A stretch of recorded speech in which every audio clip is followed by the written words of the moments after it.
Okay, good afternoon, everyone. My name is Ben Jones. I'm a professor at the Kellogg School of Management here at Northwestern. And it's my pleasure to introduce a speaker series that's coming to you this winter and spring. A very exciting speaker series under the title of The World and the US During the Biden Administration. Obviously, we've had a huge change in leadership in the United States, and with that, potential large change in the relationship between the U.S. And the world. And Joe Biden, as a very experienced leader in foreign relations, there's a sense he may be taking us back in a way to the pre-Trump era and to a kind of more classic posture of the United States in its foreign policy and foreign relations. At the same time, of course, the world is full of challenges, and those challenges evolve and continue to evolve. So you may not be able to go back entirely. Of course, in the short run, we have the pandemic, which is a global issue. We have ever greater concern about climate change, which is both a long run issue in some sense, but also one that demands action today. Cybersecurity is an increasing issue. Digitization itself and what that means for politics and the world is an ever evolving story that everyone is trying to grapple with. And I think amidst all of that, we've seen in the last decade or more now, a retrenchment of democracy around the world, a rise and strengthening of authoritarianism. And we've seen, Russia, for example, turn from its more hopeful democratic transition in the 1990s towards a more authoritarian regime under Putin. China is seemingly to be strengthening its authoritarianism rather than going the other way, as many would have hoped. And of course, Hong Kong is under current threat and much in people's minds, much in the news. Europe, Hungary, we've seen the turn there towards authoritarianism. And of course, even in the US, where the Trump administration showed authoritarian streaks and a disregard for norms of the democratic process as it has previously transpired in our country in ways that have shocked many Americans, and I think shocked many around the world who look to the United States as a beacon of freedom, liberty, and democratic principles. So this speaker series is going to engage, a really rich set of these issues between the U.S. and the world. Coming ahead of us is a meeting on cybersecurity issues with the former head of the National Security Agency. There's going to be a talk on U.S.-China relations, which of course are so important in the modern world economy, and then a broad talk about the U.S.'s global reputation at this point, and I think its authority globally to lead based on our own challenges of late. But today we are extremely lucky to have the former Deputy Prime Minister of Turkey, Babacan, who is an alumnus of Kellogg from 1992, one we're very proud of, and has had many leadership roles over quite a long time within the Turkish government in this 21st century. So with that introduction for the speaker series, let me actually now turn to Neil Shen, who is going to lead us in this discussion with Mr. Babacan. Thank you very much, and take it away, Neil. Thank you, Professor Jones. I'm delighted to be here today to moderate this talk and introduce Kellogg alumnus, Mr. Ali Babacan, a high-profile individual with a remarkable trajectory of public service, having spearheaded Turkey's economic and foreign policies throughout his multiple government leadership positions between 2001 and 2015. As we begin our conversation today, please note that during our time together, I will be asking Mr. Babacan questions about his career experiences, as well as his thoughts on broader geopolitical issues, but not politics. This is per the request of the Kellogg Global Experience Office. Please also note that I will be asking Mr. Babacan our previously submitted audience questions during the last 15 minutes of our time together. Before moving on to introducing our speaker, a little bit about me. I am Turkish. I was born in Istanbul, Turkey in 1994 and lived in Turkey until I graduated from high school to attend college at Northwestern University. I graduated from Northwestern, go Cats, with a degree in industrial engineering, followed by my work experience at a tech consulting firm in Chicago for 3 years. And I am currently a one-year MBA candidate at Kellogg. I am excited to speak with a leader from my country and hear his story. This is a full circle moment. Being able to talk to Mr. Babacan today is the culmination of 7 years. I tried to contact Mr. Babacan through email in 2014 as a freshman at Northwestern. He was a deputy prime minister at the time. I reached out saying I was honored to share the same alma mater with a figure from the upper echelons of Turkish society. After 7 years, I am honored to have been presented the opportunity to moderate his talk. And with that, please allow me to now introduce our first speaker for the Global Experience Offices newly established the world and the US during the Biden administration speaker series, Mr. Ali Babacan. Mr. Babacan graduated first in his class from his high school attended Ankara College, followed by his undergraduate education at the Middle East Technical University in Ankara, being awarded a Bachelor of Science diploma in Industrial Engineering, graduating first in his class in 1989. In 1990, Babacan enrolled in Kellogg School of Management with a Fulbright Scholarship, graduating in 1992 with a triple major in Marketing, Organizational Behavior, and International Business. After graduation, Babacan remained in Chicago and worked as an associate for 2 years at a financial consulting firm for executives of major banks. Returning to Turkey in 1994, Babacan served as chairman of his family-owned textile company between 1994 and 2002. Babacan entered politics in 2001 as co-founder and board member of the Justice and Development Party. At only 35 years of age, Babacan was appointed the Minister of Economy, becoming the youngest member of the governing cabinet, serving for 5 years between 2002 and 2007, and leading Turkey through major national economic crises and recoveries. Babacan was also elected to parliament as deputy for Ankara for 4 separate times in 2002, 2007, 2011, and 2015. Between 2007 and 2009, Babacan was the Minister of Foreign Affairs of Turkey, managing key international relationships, including the European Union. Moreover, Babacan was Deputy Prime Minister for Economic and Financial Affairs of Turkey between 2009 and 2015. In March 2020, Babacan founded the Democracy and Progress Party, Deva, a party which stands for minority rights, a return to the parliamentary system, fair processes in courts and legislation, and freedom of speech and expression. With that, I would like to welcome Mr. Babacan back to Kellogg and welcome him to our talk. Mr. Babacan, you have the floor. Well, thank you very much. Hello, everyone. Greetings from Ankara, the capital of Turkey, and also greeting from our party headquarters. Well, it's been almost 3 decades since I graduated from Kellogg, but my memories are as fresh as yesterday's, actually. Back then, the program was called Master of Management, MM, and we were asking why not MBA back then, and our professors and our dean back then, Don Jacobs, was telling us that Kellogg is about overall general management skills. It's not necessarily business administration, but overall management skills. And I had a great time at Kellogg, and I think my personal experience proved that general management skills help in business, in government work, in politics, and it applies everywhere. I think what I learned from Kellogg is teamwork. If you want me to answer just by one phrase, teamwork, in a way, being able to work with others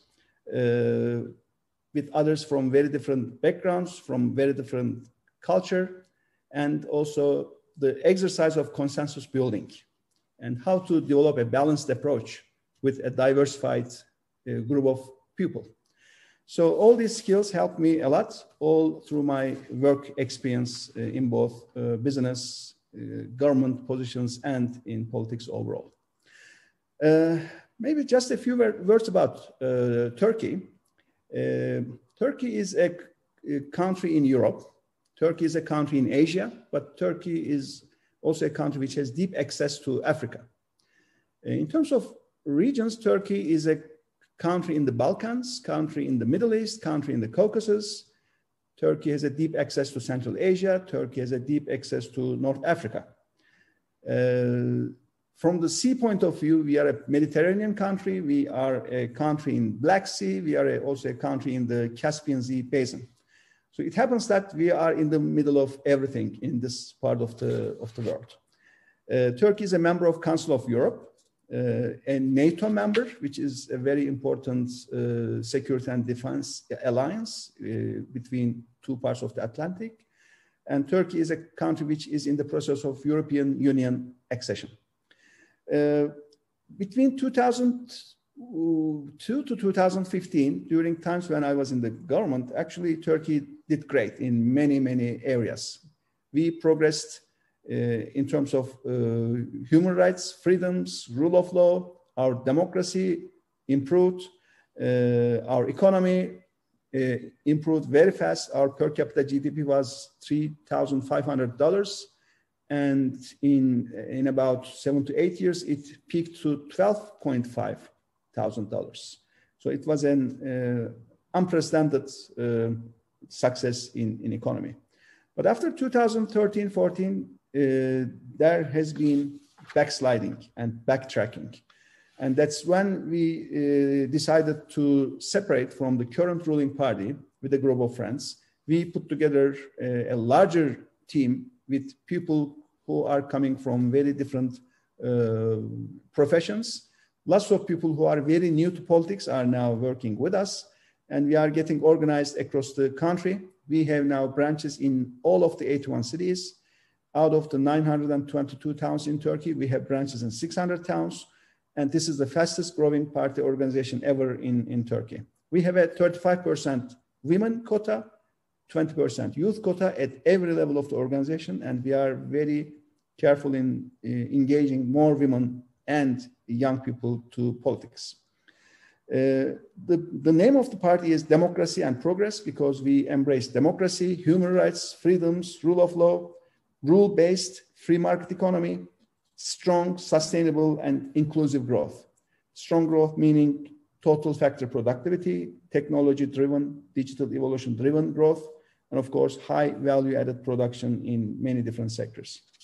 Also, growth should be sustainable, which means environment-friendly growth and also financially sustainable growth. And also, we have a big emphasis on inclusiveness, which means better income distribution, which means growth should turn to our society as better healthcare services. Growth should turn to our society as better education services. And also the necessary social aid and support system, which is very important. Let me gradually come to the questions about the Biden administration and how it will affect Turkey and our region. But before I do so, I also would like to just tell you a little bit about our foreign policy stance as the party. Our foreign policy stance is based on two pillars. The first pillar is about values, principles, ideals, and the second pillar is about interests. On the first pillar side, the values and ideals, principles side, we have humanity, we have peace, global welfare, and of course, environmental sustainability. On the interest side, we see diplomacy and foreign relations not as a zero-sum game. We always talk about enlarging the pie and come up with win-win solutions. This is how we look at the international relations. Also, another important theme that we have is regional and global engagement. We believe that the problems can be solved only with dialogue. Problems can be solved only with diplomacy. So peaceful way of solving the problems. We value a lot friends, partners, allies. Also, we believe that Turkey should be part of solutions, not problems. We do support any work, every work which is about fighting against global terrorism. And we have a firm stance about proliferation of weapons of mass destruction.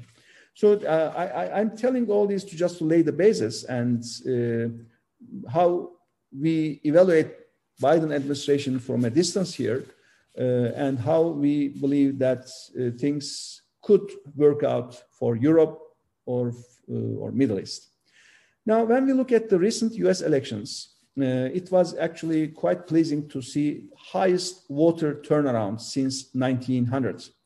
66.4% voter turnout is a very high figure for US domestic politics.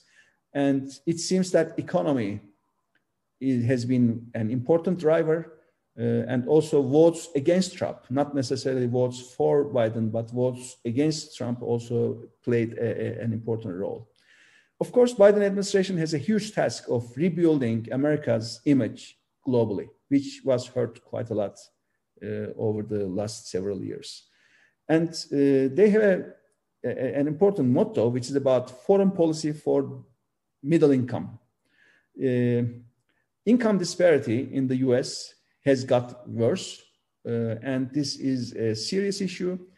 And I think supporters of Biden put a lot of emphasis on this and how the economic good results are connected to foreign policy issues. And there's a strong connection, which is not a very common case, by the way, for many countries in the world. We are happy that Biden's base, the supporters, support international engagement. Address to climate change is a high priority for the supporters. Handling properly the virus outbreak is another priority. And we are also happy to see that the supporters of Biden administration are pro-UN, pro-alliances, pro-NATO, pro-free trade. And I think these are good for the administration to go ahead and make the necessary policy shifts, which is not going to be good, in my view, for only the US, but also for the larger world. Of course, the administration has challenges. The virus outbreak, the fact that the number of people who lost their lives exceeded 500,000 is a great tragedy for a country like the US, and what could be done better is going to be an important agenda item, domestic agenda item for the Biden administration. Economy, of course, huge challenges, how to come out of this COVID-related economic situation, but also still the 2008-2009 economic crisis, the global crisis, still has its residuals affecting the economy overall. And maybe most important of all, a divided nation, and how to build bridges and how to repair the cracks that happened in the society over the last 3-4 years. I think these are important domestic challenges for the Biden administration. When we look at the international arena, what are the most important challenges? Well, I think the increasing trends about populism and narrow-minded nationalism, authoritarianism, these are, I think, important challenges. And these trends are a fact in lots of countries nowadays. And also the fact that the quality of democracy is worsening in even once democratic countries. The quality is worsening, including some European countries. Human rights and freedoms, especially under these increasing trends of authoritarianism, is under also threat. Climate change. I think we were very happy that the Biden administration came back to Paris Agreement. It was a good step forward, but we also need to see some hard cash because environmental issues do need lots of financing, and US should also play a leading role about how to finance what is necessary for the sustainable development goals of the UN for 2030.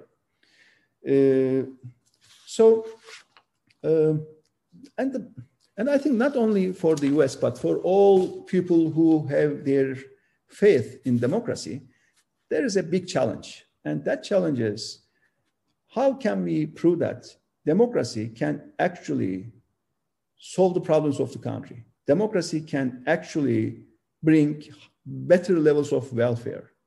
Democracy can actually bring also better degrees of security.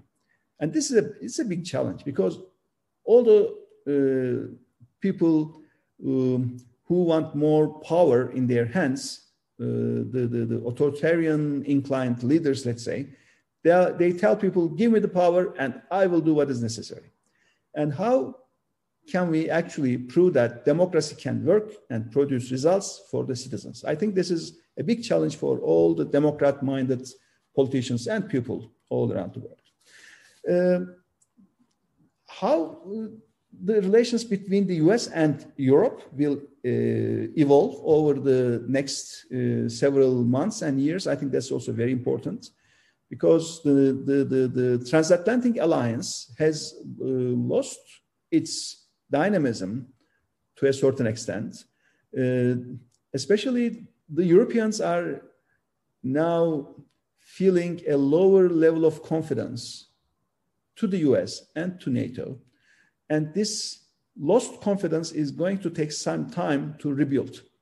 Although Biden administration says that America is back and they value the transatlantic relations, and they say that it is important for the US to have a serious responsibility when it comes to defending Europe in terms of security issues, still the Europeans have this doubt.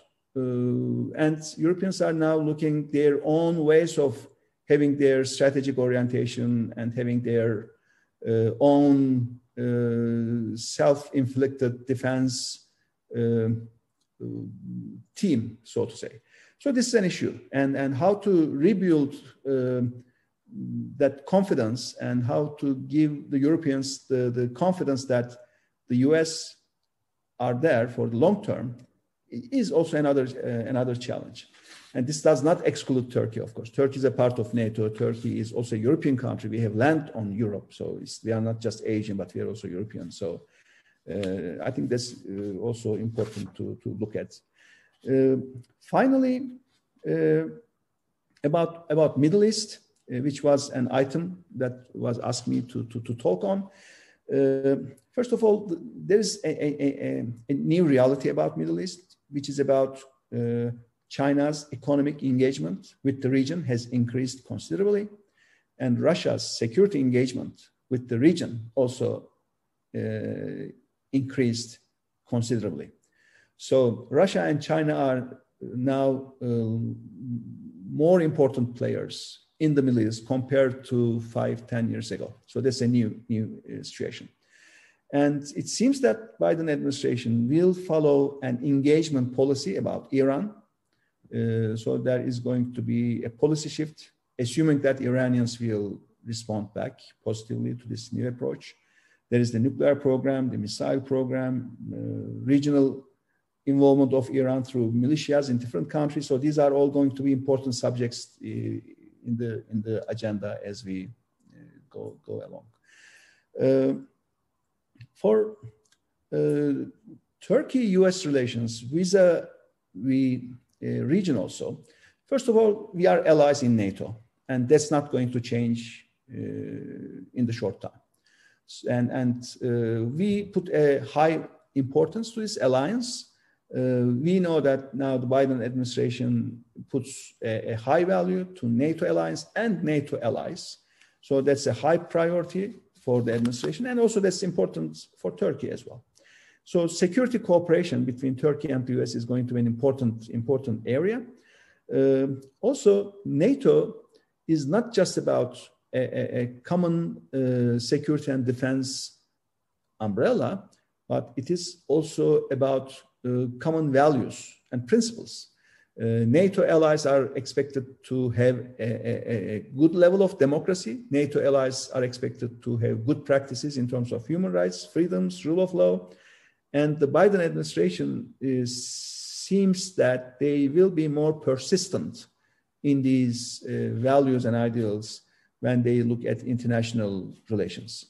It may be a cause of tension in some relations between US and some countries, but that emphasis on democratic values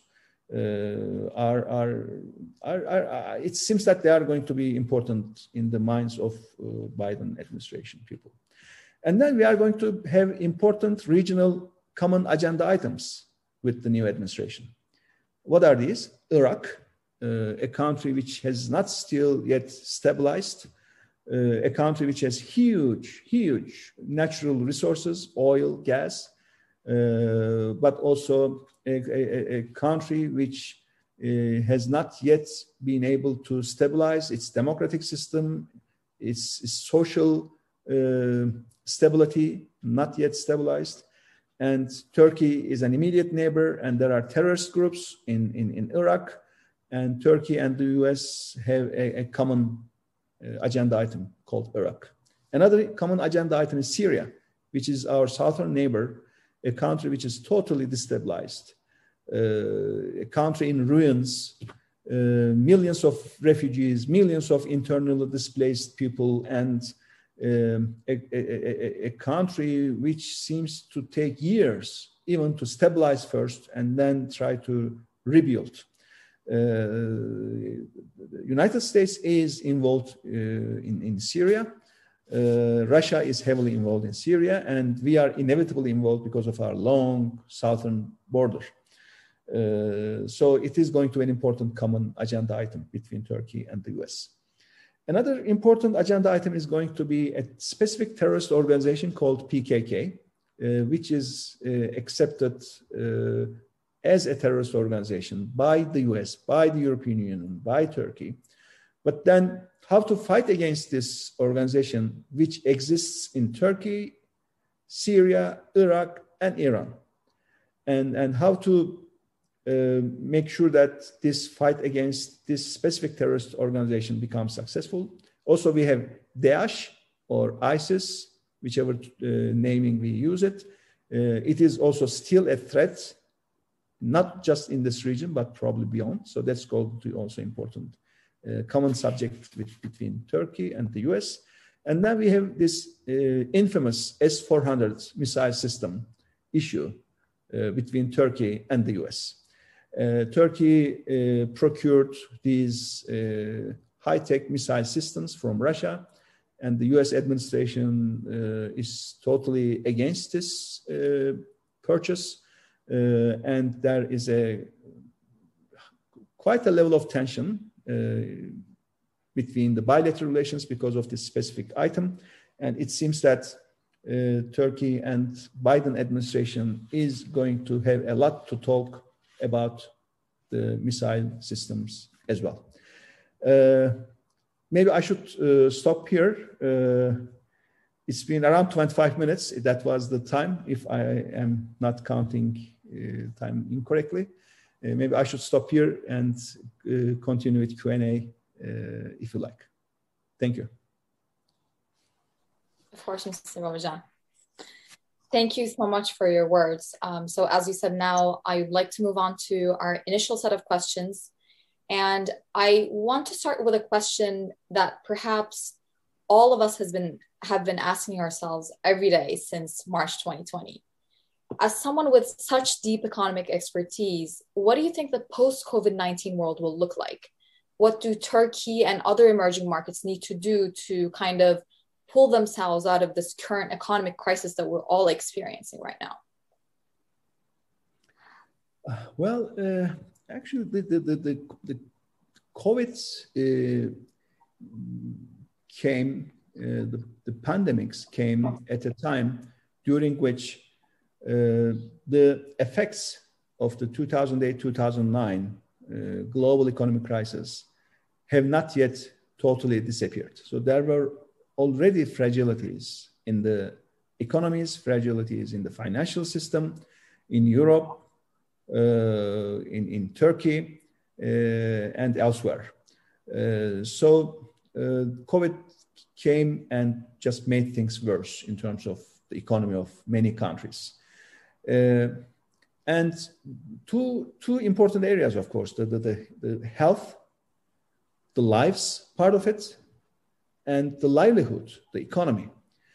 In terms of the health part of the issue, the biggest worry that I have is the lack of fairness in terms of reaching to the vaccination. When we look at the current distribution of vaccines, Rich countries get it, and poor countries don't get it. And unless the vaccination becomes a truly global success, then no one is going to be totally safe. So that's an issue. The cost of vaccination and the fairness in terms of distribution. On the economy side, lots of countries did monetary easing. The size of the balance sheets of the central banks increased tremendously. The Federal Reserve balance sheet increased from about 4 trillion to 7 trillion. ECB balance sheet increased from 4 trillion to 7 trillion euros. And this monetary easing helped countries to direct support to the citizens and companies who are badly affected. But Turkey couldn't do it. Why? Because Turkish central bank's reserves were already very, very low, according to some calculations, in the negative zone. So Turkish central bank was not able to do any monetary easing. And Turkish government was not able to do direct support to the citizens. Very minimum amount. And most of the support came in terms of credits. But when a store is closed, when a restaurant is closed, when a person lost his or her job, giving just more credits and making them more indebted is not the cure here, is not the solution. So in that respect, Turkish economy has been affected in a very, very bad way. The social impact is huge. We have record high unemployment levels nowadays, especially for young people, but also overall. The poverty at large is a big, big issue. Income distribution has got worse. And also for our case, the quantity of the vaccines which were imported is nowhere near to the adequate amount which is going to be able to cover our society. So we are being affected from the healthcare side and from the economic side simultaneously. How to get over with this? I think for Turkish government, the current government, is going to be very difficult. We are continuously giving them advice, and the president does not like our advices. He says that, well, don't give us advice. Who are you to give us advice? Things like that he's telling us. But we are persistently telling our advice and what needs to be done for healthcare side and also for the economic side. For the world to get out of this situation, I think it's about the healthcare side. The healthcare, the vaccination, the calendar that the vaccination is actually going to be effective is going to affect a lot about how the economic outcome is going to evolve. There is a certain mood of optimism in the global financial markets, but we should not forget that this optimism is highly fueled by ultra easy monetary policies of the Fed and the ECB. The ECB is now implementing negative interest rates. This is unprecedented, negative interest rates. And the Fed's interest rates are so low, around 0 plus something. And I think the markets are too optimistic about what's going on. And easy money, of course, increases the asset prices. And when the asset price increases, that makes investors happy, and which also makes the rich richer. That's also another issue. I think this COVID crisis made another big hit in terms of income distribution and the wealth distribution over the world.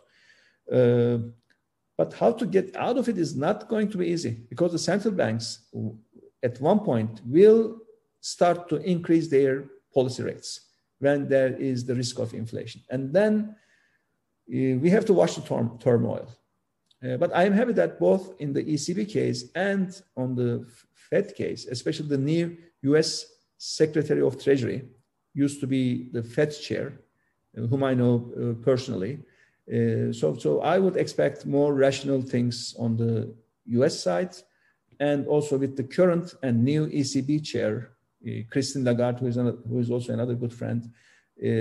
And these are two good setups for the global economy to go back to normal in a in a rational way, in a phased way, because there are risks. Whenever you go back to stability, whenever you go back to normal times, the tapering or monetary tightening, whatever you call it, could be quite painful if not administered in a craftful way.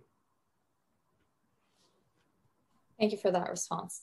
So my next question is going to be more specifically focused on U.S. economic policy under the Biden administration. And I think this kind of leads very well into what you've been talking about income disparities and a very disproportionate distribution of wealth in the various classes in any given population, either both in the US or around the globe. So in our new reality of living with this pandemic, we know the US middle class has really taken a devastating economic hit, as you mentioned. As an economist, what do you think about the Biden administration's recent work to revitalize the American middle class through their American Rescue Plan, which includes changes such as establishing a national vaccination program, delivering immediate economic relief to working families, and supporting the really hardest hit small businesses in the country? Yeah, I think these are all good policies. The only worry that I have is the situation in the Senate and the House, because Biden administration, the Democrats overall, don't have a comfortable majority at the Senate or at the House. So, and there's a need for a policy with a stronger social perspective. Of course, there's always the threat and the danger of being called a socialist or whatever. But the social accent is going to be, I think, very important if we are talking about the masses, large number of people who needs to be rescued from poverty and low levels of income. Proper jobs, of course, needed. So on one hand, it is very important to make sure that it's a market economy based approach, but then that social accent is, I think, going to be tricky given the situation. But I think that their approach, in my view, is good. The intentions are good.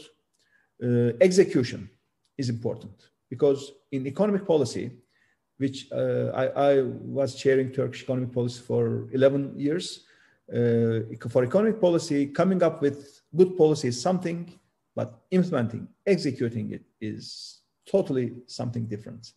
And execution is another craft in itself. So we need to see. Yes.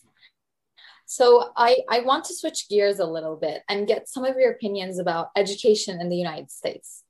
I'm an international student who moved to the United States for college. As we've covered, you spent 4 years of your life in the US, starting with your education and your time at Kellogg.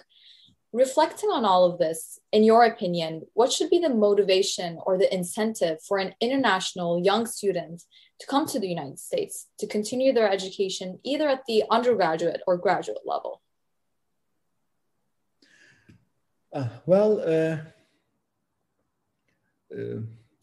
I would say recently probably things changed a little. I think young people were more willing to spend some number of years in the US. And of course, there are very good schools.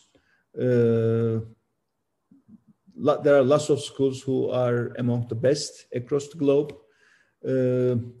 But then the recent social situation and the divided society in the US, I think it's a source of fear or source of hesitation for some international students. At least from my observation in Turkey, people are now choosing more European schools compared to, let's say, 5 years, 10 years ago. 5-10 years ago, the number one choices would be most of the time American schools. But nowadays, there's a lot of interest in European schools, and especially in European countries where they think they will be treated nicely. They are not going to be feeling a foreigner or something. They kind of prefer those countries more and more because there was a big damage on the image of the US globally during the last 4 years. And this will take some time to repair. But objectively looking, I think the United States still has hundreds of excellent schools. But then the competition is coming from Asia. I think now Asia has also very, very good schools. So that is something that the American universities should look at very carefully and not lose the competitive edge they have. But of course, the university education is changing its nature. Rather than spending a lot of time on campus for degrees, there will be more interest in certificate programs, short-term programs which help people change their careers, programs which help people close the gaps in the areas which they feel they need some support. Because the knowledge is changing so fast, and the knowledge is being out of date so fast that individuals, through a perspective of lifetime learning, will probably come back to universities either digitally or physically more often than before. So the universities are also going to more and more lifetime learning centers, so to say, not necessarily just undergrad degrees, grad degrees, and so forth, but longer term engagement with the society is going to be, I think, at the nature of it. And some good American schools, I think, adapting to this new era, more should do probably. And of course, this distant learning era, the digital university era, is also coming with its own financial challenges. So that's another issue, because the certificate programs are much cheaper than degree programs, and there's more interest, and the long-term financial sustainability is, I think, also something important for the universities to look at. So before we move on to audience questions, I want to ask one last question that I'm really curious about. So in our introduction section, we covered your experience in leading your family business for almost 10 years. And as MBA students, we really face a transitional period in our lives. I'm sure there are many people in our audience today who are grappling with their choice either between going back to their family businesses versus entering the corporate world, or even venturing on their own with their startup initiatives. I want to know more about your own transitional journey of first coming to Kellogg and how you decided to come. And then once you left and started working with your family business, how did you decide to leave? And what made you decide to make this shift happen? Well, our family business was founded in 1928. My grandfather, I was the third generation in the company anyway. And I thought it was going to be just a break for my MBA studies. But after 2 years at Kellogg, I worked another 2 years in downtown Chicago. So that was a new experience for me to work for someone else, because I was always kind of my own boss. So I had a boss for 2 years only. Then went back to my family business and I was the chairman. But then the country had crisis after crisis and crisis. So no matter what I did in our family business, no matter how successful we were, the country overall was failing. So when I got this invitation to join a new political party back then, the current ruling party was a new political party in 2001. So I became the co-founder and started to work on the government side. Of course, I cut my relations with the family business because of conflict of interest. I became I started to work totally on the government side. I have quite I think a unique path. So it's not very typical to switch from business to politics. It's at least in a lot of countries. In some countries maybe could be, but a lot of countries not. But of course, if you want to really make a big impact in the way how the things are evolving in the country, then the politics is the way to do it in a legitimate way. If you want to change the lives of the people at large, the politics is the way to do it. In business, even the largest companies have so limited ability in terms of how they can affect the daily lives of the people. And I think that gives a huge satisfaction. You make some decisions, you prepare some programs, projects, you pass a law, and all of a sudden millions of people are affected in a positive way. And there's a huge satisfaction. So compared to business, I think I am quite satisfied on this side now. The business is always an option. But then when the country is in need, then government work is, I think important. So my experience is very unique. So I think I don't have really much to say in terms of what I would advise to current MBA students. I know the difficulties in the job market nowadays, but on the other hand, the nature of work is changing. Entrepreneurship is, of course, important, easier in some countries, more difficult in others. But especially for American students, I think it is very important to be exposed to the outside world. There's a huge, big world outside the US. And I think they should take any chance that they can to see the world out there. So that's all what I could say. That's great. So now for the rest of our time together, we'll be transitioning into our submitted audience questions. In some cases, I've consolidated our list of questions to best make use of our time left with Mr. Babacan today. So for our first question from the audience is about the importance of building networks. In business school, we talk a lot about the power of connections and meeting the right people throughout our personal and professional development journeys. In a challenging field like politics, what have you learned about building networks?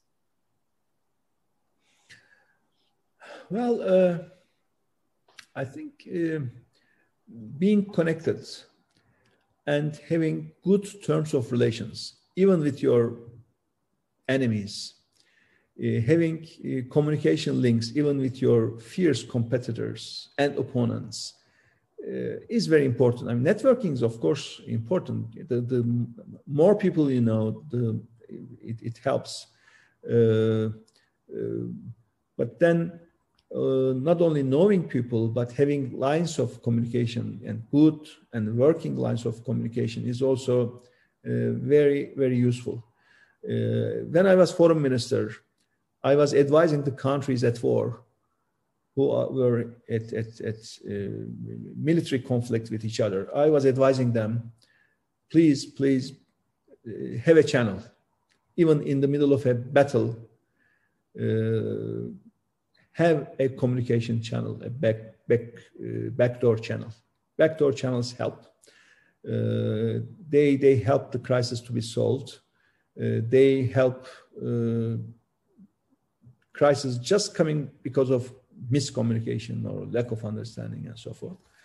And also when we talk about networks, especially in international relations, mediation is also a very effective tool, mediation.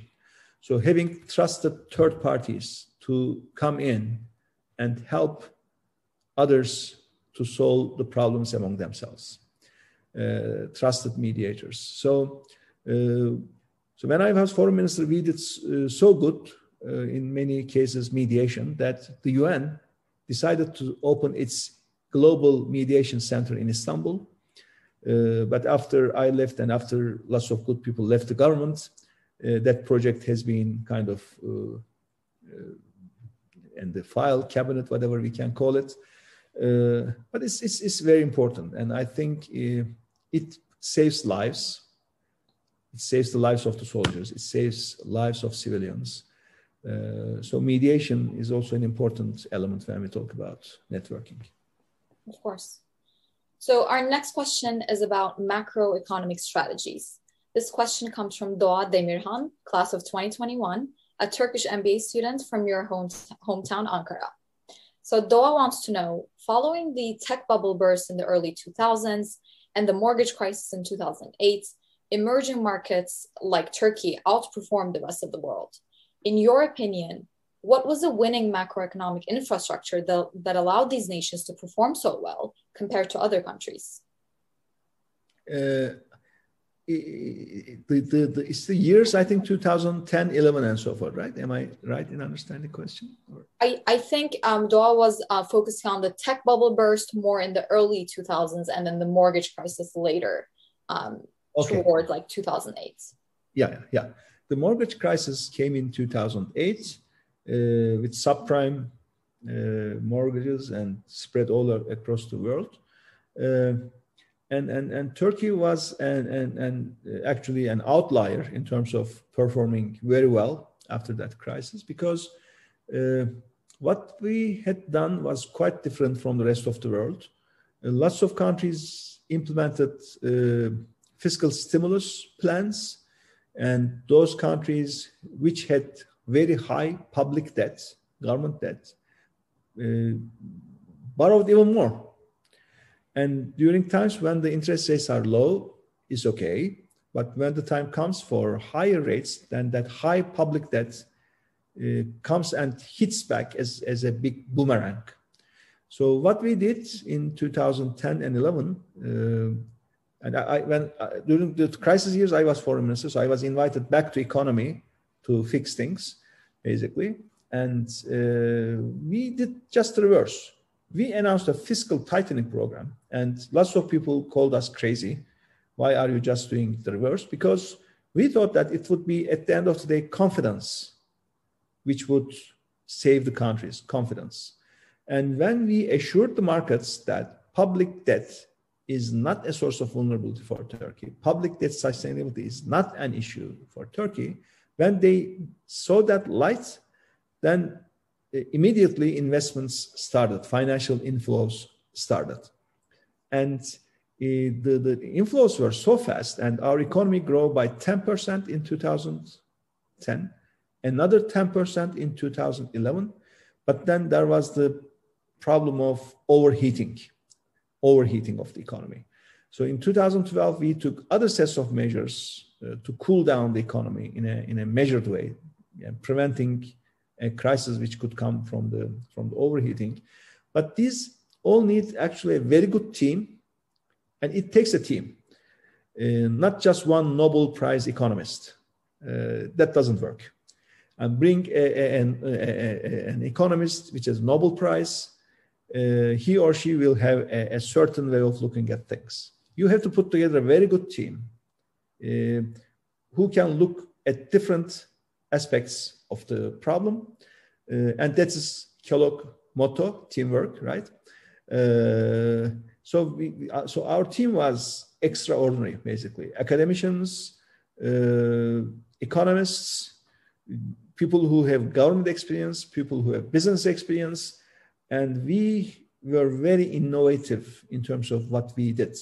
And when you look at the press archives of those years, Turkey was in the headlines of the international press, presented as a star country, basically. So it is the keywords are good people, bring good people together, make them work as a team, and also work for confidence. Whatever will bring confidence, whatever will bring trust, do it.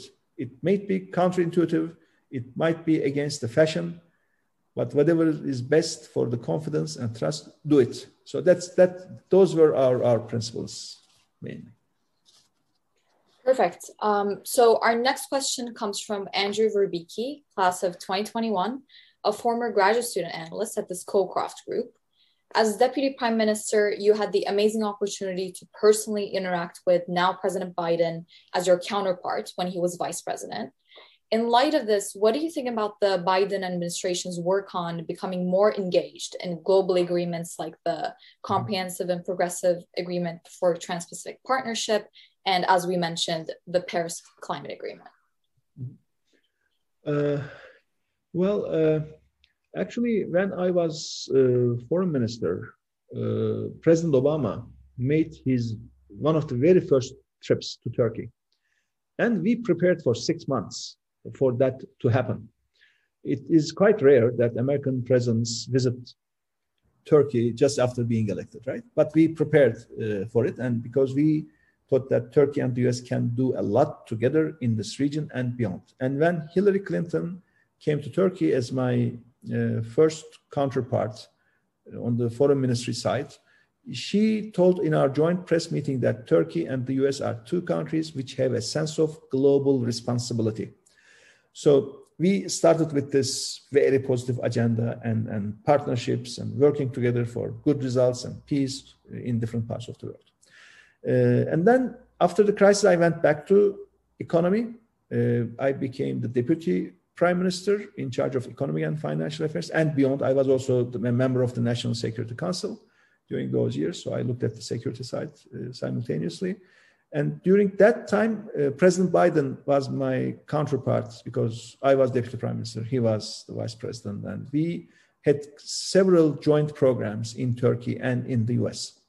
So I was able to know him personally and work with him through certain agenda items.